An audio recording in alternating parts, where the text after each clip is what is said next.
नमस्कार, गुलिस्तान न्यूज देख रहे हैं आप और फाइनल कट के इस खास बुलेटिन के साथ मैं शीतल शर्मा। बुलेटिन की शुरुआत करेंगे।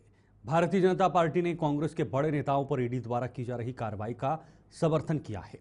भारतीय जनता पार्टी ने कांग्रेस द्वारा उस पर लगाए जा रहे आरोपों का भी खंडन करते हुए उस पर देश की जमा पूंजी का दुरुपयोग करने का आरोप लगाया है। जम्मू में आज एक प्रेस कॉन्फ्रेंस को संबोधित करते हुए बीजेपी के प्रदेश अध्यक्ष सत शर्मा ने स्पष्ट किया है कि ईडी जैसी सरकारी एजेंसी पर बीजेपी का कोई दबाव नहीं है। कांग्रेस के नेताओं ने सत्ता में रहते हुए भ्रष्टाचार करने में कोई कसर नहीं छोड़ी और अपने फायदे के लिए कई संपत्तियां बना डाली। ईडी द्वारा की जा रही कार्रवाई पर कांग्रेस अब बिफर रही है और बीजेपी को बेवजह निशाना बनाने में कोई कसर नहीं छोड़ रही है। कि पूरे देश भर में कांग्रेस जो भ्रष्टाचार की जननी रही है, जिन्होंने नेशनल हेराल्ड केस में भी भ्रष्टाचार को जन्म दिया, अपना फायदा लिया, लेकिन वो लोग आज जगह जगह पर धरना दे रहे हैं, अपने नेताओं को बचाने की जो है वो कोशिश कर रहे हैं। भारतीय जनता पार्टी का ये मानना है कि कोई भी एजेंसी, चाहे वो एनफोर्समेंट डायरेक्टोरेट हो, चाहे वो इनकम टैक्स हो, चाहे वो कोई भी डिपार्टमेंट हो, किसी भी सरकार के इशारे पर काम नहीं करती। अगर वो काम करती है तो अपनी सोच के साथ काम करते हैं और जो फैक्ट्स एंड फिगर्स होते हैं उनके मुताबिक जो है वो काम करते हैं। समय समय पर इनके बड़े नेताओं द्वारा, जो इनके अध्यक्ष थे, उस समय के इनके महामंत्री थे, उनसे पूछताछ की गई और हम सब जानते हैं कि हर वक्त कांग्रेस ने कोशिश की, उनके एक बड़े नेता ने, जो इन्हीं में से जो नाम मैं ले रहा हूं इनमें से किसी एक के रिलेटिव हैं, इन्होंने हरियाणा में भी 3 करोड़ रुपए की संपत्ति खरीदी और उसी को कुछ समय के बाद 58 करोड़ में बेच दिया गया। अब सोचिए कि कांग्रेस ने किस तरीके से इस पूरे देश भर में अपने नाम के ऊपर संपत्तियां की, अपने बेनिफिट के लिए, अपने फायदे के लिए उन्होंने अपने समय में, जब वो सत्ता में थे, सरकार का भी जो है वो दुरुपयोग किया। भारतीय जनता पार्टी का मानना है आज अगर उनको सजा हो रही है, ये ठीक है कि सजा हो सकती है, केस चलेगा, लेकिन ईडी के माध्यम से जो उनकी संपत्तियां आज जब्त भी की जा सकती हैं, आज नोटिस उनके माध्यम से आया है, तो आज कांग्रेस के लोग सड़कों के ऊपर हैं। वो बताना चाहते हैं कि ईडी उनके साथ, भारतीय जनता पार्टी के इशारे के ऊपर ईडी काम कर रही है। ध्यान में रहना चाहिए कि एक गवर्नमेंट एजेंसी अपने तौर पर काम करती है और खुले तौर पर ये फैक्ट्स आज मैं आप लोगों को बता रहा हूं कि, लेकिन आम जनता के भी ध्यान में आप लोगों के माध्यम से ये विषय आना चाहिए कि किस तरीके से कांग्रेस ने समय समय पर अपनी मनमानियां की हैं, जिसके चलते देश को जो है। जम्मू में अवैध रूप से बसे रोहिंग्याओं और बांग्लादेशियों का हवाला देते हुए भारतीय जनता पार्टी ने प्रशासन पर इन्हें 6 देने का आरोप लगाया है। बीजेपी के बाहू विधानसभा के विधायक विक्रम रंधावा का कहना है कि जम्मू कश्मीर को दीमक की तरह चाट रहे रोहिंग्याओं और बांग्लादेशियों को प्रशासन के अलावा वो लोग भी कम जिम्मेदार नहीं जिन्होंने अपने प्लॉट इन लोगों को किराए पर दे रखे हैं। रंधावा ने जम्मू में आज एक प्रेस कॉन्फ्रेंस के दौरान कहा कि रोहिंग्या और बांग्लादेशी कई किस्म के अवैध कारोबार कर रहे हैं और इसे विडंबना ही कहा जाएगा कि अब ऐसे कई लोग ई रिक्शा भी चला रहे हैं जिनके पास ड्राइविंग लाइसेंस भी नहीं है। आरटीओ कार्यालय भी इस पूरे मामले का कोई संज्ञान नहीं ले पाए हैं और तो और सरकारी संपत्तियों पर भी ये लोग कब्जा कर चुके हैं, जिसके लिए सरकार कोई कदम नहीं उठा पा रही है। उस वक्त तो यही 23 वर्षों से जम्मू के अंदर एक बहुत बड़ा नासूर परंपरा है, दीमक की तरह बढ़ता बढ़ता आज एक औजार बन चुका है और आने वाले दिनों में जम्मू के लिए वो बारूद बनेगा, बांग्लादेशी और रोहिंग्यों का जम्मू में रहना।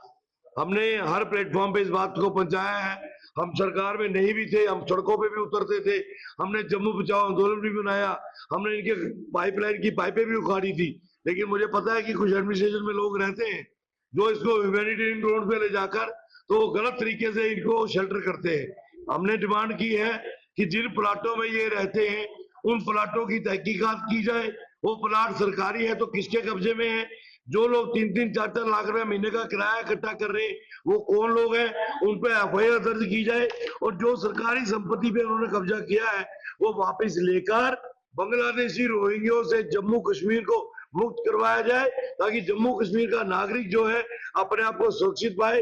क्योंकि जो भी जम्मू के अंदर इस वक्त गैर कानूनी काम हो रहा है, चाहे वो नशे का है, चाहे वो सेक्स ट्रैफिकिंग है, चाहे वो चोरियों का है, इस समूचे इलाके में, यहाँ तक कि मुझे ये भी पता है यहाँ कुछ लोगों ने इलेक्ट्रॉनिक ऑटो बांग्लादेशी रोहिंग्या के लड़कों को डाल के दिए और बिना लाइसेंस के वो चला रहे हैं। आरटीओ से बात करो, वो कहते हैं हमारे पास मैन पावर नहीं है, हमें पुलिस चाहिए इनको नैप करने के लिए। तो ये भी एक बड़ा सीरियस मैटर है जिसमें ध्यान देने की जरूरत है कि बांग्लादेशी रोहिंग्या जो है वो बिना लाइसेंस के खतरा यहाँ पे चला रहे हैं। कल को किसी के बच्चे को गिरा देंगे, किसी के बच्चे का मृत्यु हो जाएगी तो कौन जिम्मेवार होगा? इस पे भी जो है ट्रांसपोर्ट विभाग को सीरियसली देखना होगा कि कौन सा ऑटो जो है बांग्लादेशी रोहिंग्या चला रहा है और उसके बाद कौन से डॉक्यूमेंट है, कौन सा लाइसेंस है ड्राइविंग जो जिसके बलूते पे वो चला रहा है। रॉ के पूर्व चीफ एएस दुल्लत द्वारा अपनी नई किताब में किए गए दावों पर जम्मू कश्मीर की सियासत गरमा गई है। नेशनल कॉन्फ्रेंस ने दुल्लत के उस दावे को सिरे से नकार दिया है जिसमें उन्होंने कहा है कि डॉक्टर फारूक अब्दुल्ला ने 2019 में अनुच्छेद 370 को निरस्त करने का गुप्त रूप से समर्थन किया था। डॉक्टर फारूक अब्दुल्ला ने ही एएस दुल्लत के इस दावे को झूठ का पुलिंदा करार देते हुए कहा कि उन्हें दुल्लत से ऐसी उम्मीद नहीं थी। इस पूरे मामले में अपना बचाव करते हुए क्या कुछ कहा, आइए आपको सुनाते हैं। दुल्लत साहब की किताब निकली है, chief minister and a spy. वो उसमें इतनी गलतियां हैं कि मैं बयान नहीं कर सकता और अफसोस है कि अगर मुझे वो दोस्त कहता है, तो दोस्त ऐसी बातें लिख नहीं सकता। हमने लिखा उसमें साहब हम लोग बीजेपी के साथ तैयार जाने को थे और उसी में कहता है फिर भी, और ये बिल्कुल गलत है, हम क्यों बीजेपी में जाए, हमें तो जेल कर दिया था जब मैंने एब्रोगेट किया 370, तो हम तो जेल में थे। जबकि खुद होम मिनिस्टर ने पार्लियामेंट में कहा मैं आज़ाद हूँ। मेरी बेटी नहीं आती, मुझे कहते कि भाई वो कह रहा है आप आज़ाद हो। तब मैं गया और मीडिया से बात की और उसी रात को हमें फिर वो PSA लगाया गया।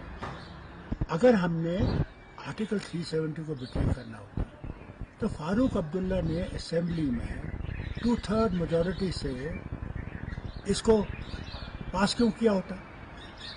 वो इलेक्शन भी जो हमने लड़ा, ये कहता कि मेरे कहने पर लड़ा, टोटली गलत। मुझे अफसोस है कि अगर अपने आप को मेरा दोस्त कहता है, हमारी किताब बिल्कुल गलत है। इसमें कई चीज़ें इसमें वो लिखी हैं जो जिनमें कोई सच्चाई है ही नहीं।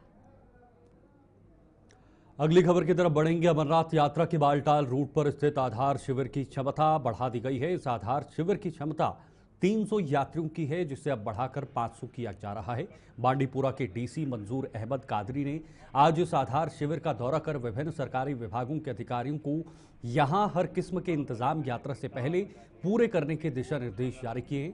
कादरी ने बताया है कि इस शिविर की क्षमता बढ़ा दी गई है और श्रद्धालुओं की सुविधा के लिए हर तरह के इंतजाम किए जा रहे हैं।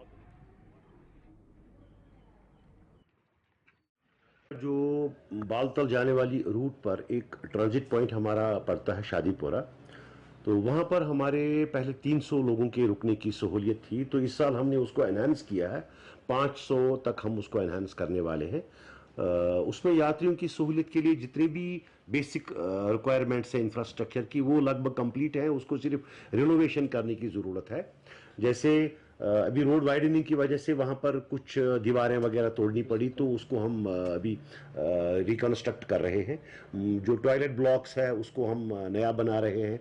किचन ब्लॉक या जो लंगर खाने के लिए इंतजाम हैं, या जो यात्रियों की सहूलियत के लिए बिस्तरों का, बेड्स का, बाकी जो उनको सहूलियत का सामान चाहिए उसका हम इंतज़ाम कर रहे हैं। तो इस साल हम कोशिश करेंगे जी पिछले साल से बेहतर सहूलियात फराहम हों उन यात्रियों को, और इस साल हम कैपेसिटी भी उसकी इम्प्रूव कर रहे हैं। जो लोकल क्राफ्ट्समैन हैं उनको भी हम इसमें मौका देंगे ताकि वो वहाँ पर अगर अपना कुछ सामान वगैरह लेना चाहेंगे तो उनको मौका फराहम किया जाए। बंगाल से हिंदू परिवारों द्वारा किए जा रहे पलायन के विरोध में राष्ट्रीय बजरंग दल ने जम्मू में आज जोरदार प्रदर्शन किया। बजरंग दल ने हिंदुओं को निशाना बनाए जाने के बावजूद चुप्पी साधे रहने के लिए वहां की सरकार को आड़े हाथों लिया है। बजरंग दल ने बंगाल में राष्ट्रपति शासन लागू करने की मांग फिर दोहराई और आरोप लगाया है कि मुख्यमंत्री ममता बनर्जी की नीतियों के कारण ही वहां हिंदुओं की हत्याएं कर उन्हें वहां से भागने को मजबूर किया जा रहा है।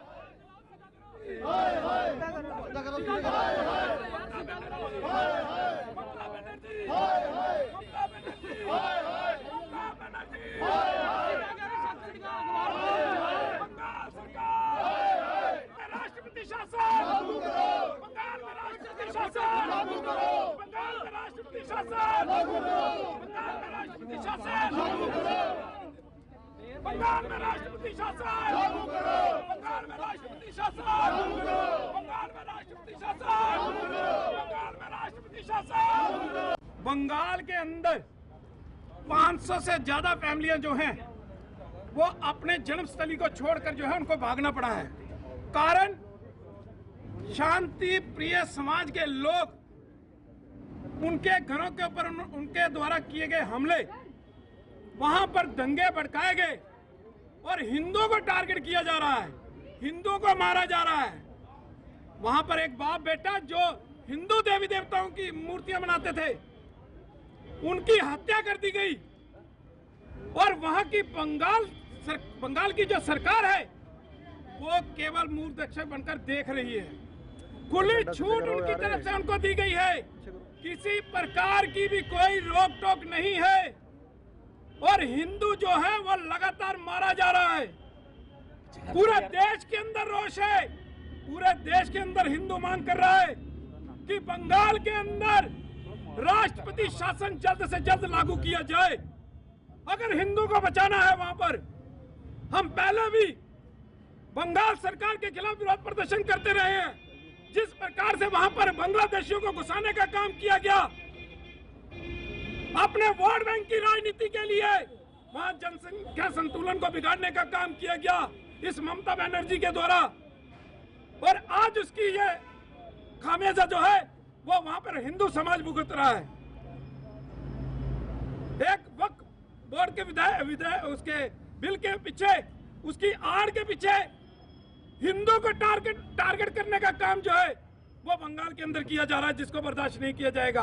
आज पूरे देश के अंदर हिंदू समाज मांग कर रहा है कि जो जो लोग इन दंगों में शामिल हैं सभी को जेल की सलाखों के पीछे डालना चाहिए और बंगाल के अंदर राष्ट्रपति शासन जो है वो जल्द से जल्द लागू होना चाहिए। ये मांग हम जो है वो राष्ट्रपति महोदय। जम्मू के जीएमसीओएस के सहयोगी अस्पतालों में इलाज करवाने वाले उन मरीजों को आने वाले समय में एक बड़ी सुविधा मिलने वाली है जो आयुष्मान भारत योजना का लाभ नहीं ले पा रहे हैं। अस्पतालों में उन बुजुर्ग मरीजों को इस योजना का लाभ नहीं मिल पा रहा है जिनके थंब इंप्रेशन नहीं लग पा रहे हैं। जीएमसी के सुपरिटेंडेंट डॉक्टर नरेंद्र सिंह ने बताया है कि इस समस्या का समाधान किया जा रहा है और आने वाले समय में आधुनिक तकनीक का सहारा लेते हुए कुछ अन्य विकल्प भी अपनाए जाएंगे। स्टेट हेल्थ एजेंसी जो कि हमारी एडमिनिस्ट्रेटिव हेड है इस स्कीम को चलाने की, उनसे बात करके मेडिकल सुपरिटेंडेंट जो भी कंसर्न्ड हॉस्पिटल का है उसके under his signatures exemption from the thumb impressions का एक प्रोविज़न है, एक फॉर्म है जिसको भर के हम लोग डाल देते हैं फॉर्म ऑनलाइन, जिसमें जो मेडिकल सुपरिटेंडेंट कंसर्न होता है वो करता है रिस्पॉन्सिबिलिटी कि यही पेशेंट था, जो कि थंब इम्प्रेशन का भी वही काम है, क्योंकि आते हुए जाते हुए सेम थंब इम्प्रेशन लगे तो समझो कि मरीज ने ट्रीटमेंट लिया है। तो उस चक्कर में अगर उसके आते और जाते नहीं लगता है तो एक डिक्लेरेशन फॉर्म हमने बनाया हुआ है जिसको under the signatures of either medical superintendent और नोडल ऑफिसर पीएमजे करके हम इस प्रोसेस को शॉर्टन कर देते हैं। इस प्रोविजन सर डिजिटलाइजेशन है, तो जैसे थंब नहीं लग रहे तो हम फेस रिकग्नाइजेशन के लिए, पेशेंट है तो फेस का भी कभी प्रॉब्लम हो सकता है तो आई के लिए चॉइसेस देंगे आई रिकग्नाइजेशन के लिए। तो वो हमारी बात ऑलरेडी स्टेट हेल्थ एजेंसी के साथ चल रही है और why should they disagree. Basically ये प्रोग्राम तो है ही पेशेंट हित के लिए है, तो जल्दी ही वो भी लागू कर देंगे। पर आज उन्होंने हमें लिबर्टी दी है कि हम वो एक फॉर्म भर के लगा दें साथ में, तो एग्जम्पशन मिल जाती है। और उस चलिए, यहां पर वक्त एक बहुत छोटे से ब्रेक का है, आप बने रहिए हमारे साथ।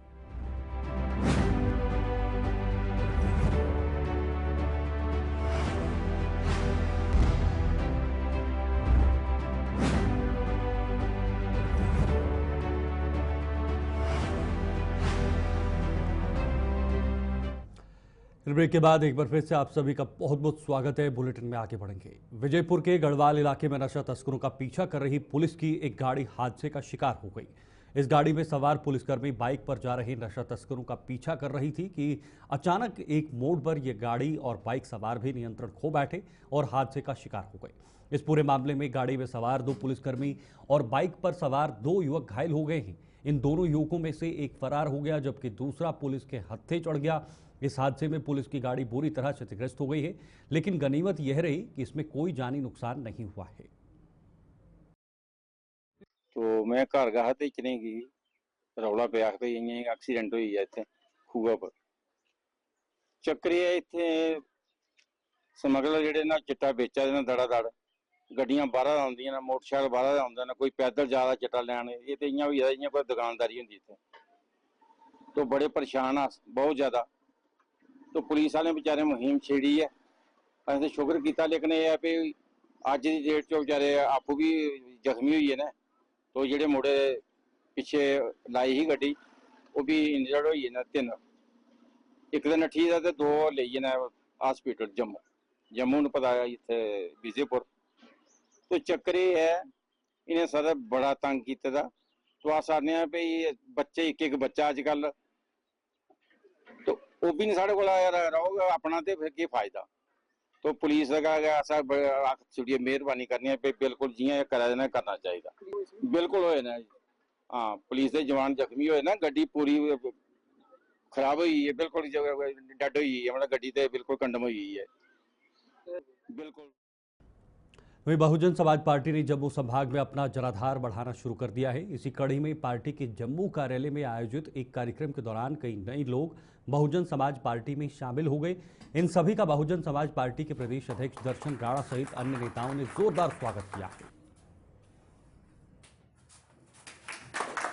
इसके बाद मैं बुलाना चाहूंगा रेशम जी। पार्टी में जो हमारा ज्वाइनिंग का कार्यक्रम है वो शुरू हो चुका है।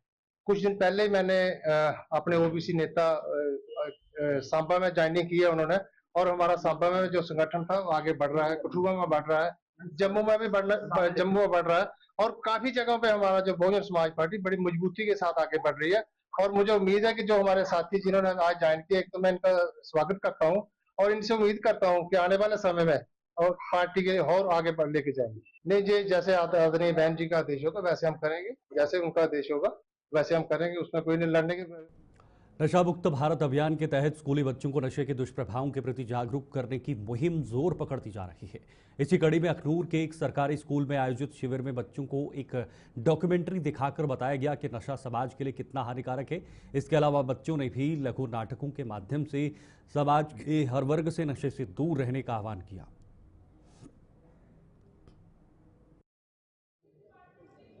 अपनी तरफ से, अपने स्टाफ की तरफ से पेरेंट्स को, कम्युनिटी को, बच्चों को ये एड्रेस करना चाहती हूँ कि ये बहुत एक बुरी जानलेवा बीमारी है। हमारे 1-1, 2-2 बच्चे हैं। शुरू में ये कुछ एलिमेंट्स गंदे जो बाहर से आए हुए हैं हमारे बच्चों को फ्री ऑफ कॉस्ट ये ड्रग्स दे रहे हैं। उसके बाद पैसों से फिर घरों में बच्चे चोरियाँ कर रहे हैं। बहुत ज़्यादा ये हमारे बच्चों की जानें ले रहा है। तो मैं अपने जितने भी हमारे पेरेंट्स हैं उनको ये कहना चाहती हूँ कि अपने बच्चों को टाइम दीजिए। मैं भी एक कॉज न्यूक्लियर फैमिली भी है, जॉइंट फैमिलीज़ में बच्चे अपने दादा दादी, नाना नानी, अपने चाचे ताए उनके साथ बिजी रहते थे। बच्चे हम पेरेंट्स जॉब पे चले जाते हैं। मैं भी एक अकेलापन इसका कॉज हो सकता है कि बच्चे लोनली हैं और बच्चे इस तरफ जा रहे हैं। तो हमें as a head of the institution, as a teachers, हमें बच्चों को मैक्सिमम गेम्स में, को करिकुलर एक्टिविटीज़ में इनको करना है, इनका ध्यान रखना है, इनको चेक रखना है। और पूरी कम्युनिटी से मैं एक गुजारिश करती हूँ कि ये हम सबका फ़र्ज़ है, खाली टीचर्स, पेरेंट्स या कुछ डॉक्टर्स का नहीं है, पूरी कम्युनिटी का है कि जहाँ भी ये बच्चे, ये नहीं सोचना कि ये बच्चा मेरा है, ये सारे बच्चे हमारे हैं। तो हम प्रण भी लेते हैं, हम शपथ लेते हैं कि हम पूरे JNK में, इस UT में, इस अखनूर में हम ये कोशिश करेंगे कि हमारे बच्चे इस बुरी बीमारी को छोड़े। फाइनल कट में फिलहाल के लिए इतना ही, दीजिए इजाजत, नमस्कार।